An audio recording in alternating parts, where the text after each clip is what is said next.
If you're wondering which laptops for work are worth your money, stick around. After we run through each product, I'll give you my personal take. Would I buy it or would I skip it? No fluff, just my honest opinion. Let's get into it. Acer Swift Edge. Look, if you want a laptop that weighs less than your morning coffee while rocking a gorgeous OLED screen, this thing's got you covered with its stunning 3200 x 2000 resolution display and 120 Hz refresh rate. The AMD Ryzen processor handles all your work stuff like a champ, but damn, that battery life is shorter than my attention span. You'll be lucky to get 7 hours out of it. Would I buy it? Maybe if you're always near a power outlet and want something stupidly light for work. Lenovo ThinkPad T14s Gen 6. This bad boy is like the Energizer Bunny of laptops. It keeps going for 21 freaking hours on a single charge. The keyboard feels amazing, and that classic ThinkPad build quality means it'll survive your rage quits when Excel crashes. Plus, it's got enough ports to connect your entire office. The display isn't winning any beauty contest though, sticking with a basic 1920 x 1200 panel. Would I buy it? Yes. This thing's basically immortal and perfect for actual work.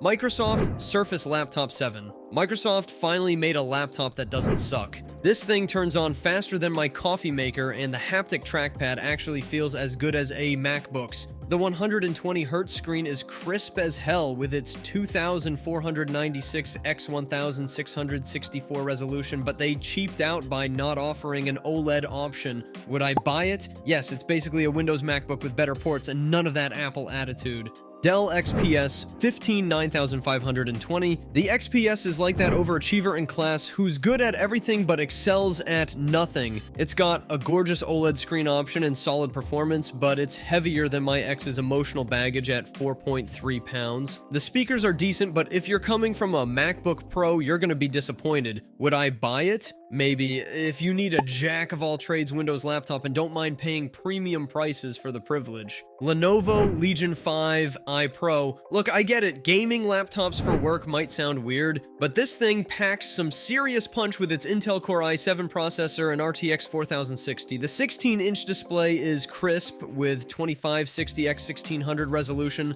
and 165 Hz refresh rate, making spreadsheets look smoother than your boss's excuses for not giving you a raise.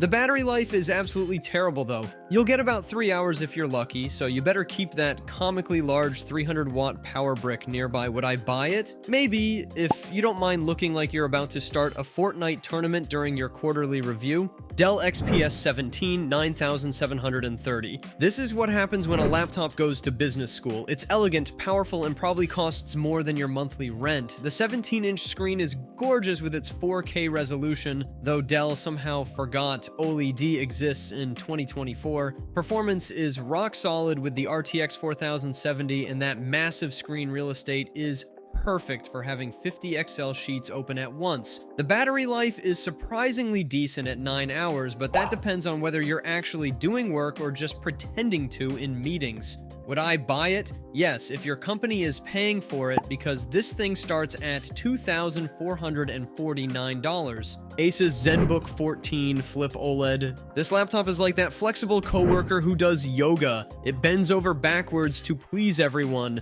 The 2.8K OLED display is absolutely stunning, and at 90 Hz, it makes even boring PowerPoint presentations look smooth. Battery life is decent at about 8 hours, and the build quality is solid enough to survive your rage quits during endless Zoom calls. The webcam is stuck in 2010 though, rocking that vintage 720p array look. Would I buy it? Yes, it's a solid all-rounder that won't make your wallet cry as much as the others. Lenovo ThinkPad X1 Carbon Gen 13, the business laptop equivalent of a black turtleneck. Classic, professional, and trying really hard to justify its price tag. Weighing just 2.17 pounds, it's lighter than your work responsibilities, and the keyboard is so good it makes typing those passive-aggressive emails a joy. The 57 watt-hour battery delivers about 15 hours of use, though it falls short compared to other laptops in its class. At $2,500, it's expensive enough to make your accountant sweat. Would I buy it? No. Unless you're a ThinkPad diehard or your company has a Lenovo contract, there are better values out there.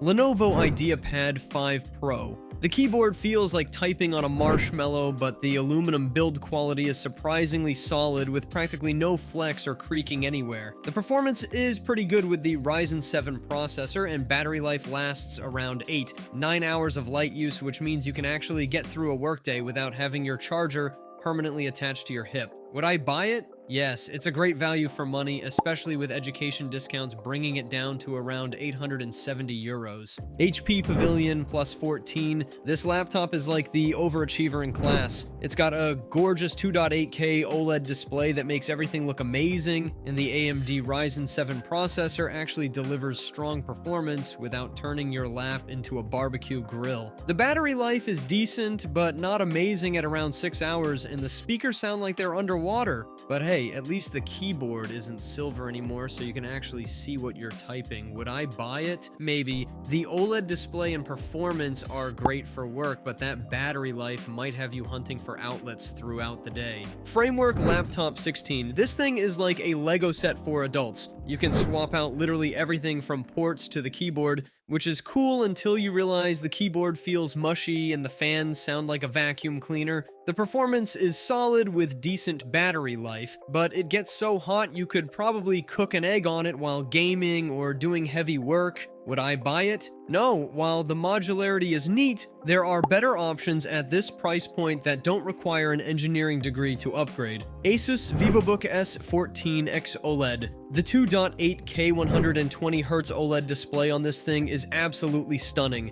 making your spreadsheets look way more exciting than they actually are. The performance is great for work tasks, but the Intel Iris graphics will make you cry if you try any serious gaming or heavy video editing, and that beautiful black metal body loves collecting fingerprints like it's getting paid for it. Would I buy it? Yes. Despite its flaws, the combination of that gorgeous OLED screen and solid performance at this price point makes it a killer deal for work. Lenovo Slim 7 iPro X. The aluminum build feels premium and sturdy, with a compact 14.5-inch design weighing just 3.19 pounds. Perfect for tossing in your bag without breaking your back. The 3K display running at 120 Hz is crisp and smooth, though battery life won't get you through a full workday, and the fans can get pretty loud when you're pushing it hard. Would I buy it? Yes, it's a solid workhorse that won't make you look like a try-hard gamer at the office. Lenovo IdeaPad Gaming 3. This budget warrior tries its best with decent performance for everyday tasks, but damn, that 256GB storage is going to fill up faster than a public bathroom at a music festival. The keyboard is actually pretty nice with 1.5mm key travel, but that cramped palm rest means you'll be playing thumb twister while typing.